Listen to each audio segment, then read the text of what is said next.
Making money with Depop is easy if you know how to sell the right items and market them effectively. Here's how beginners can start earning.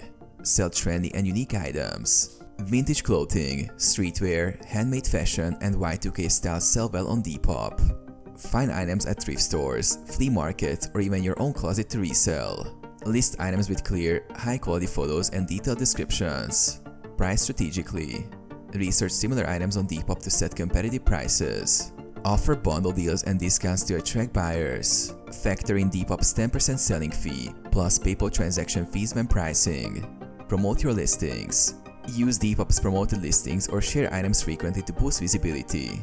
Post items on Instagram, TikTok, and Pinterest to drive traffic. Engage with followers by responding quickly to questions. Ship quickly and provide great service. Offer fast, affordable shipping options to attract more buyers.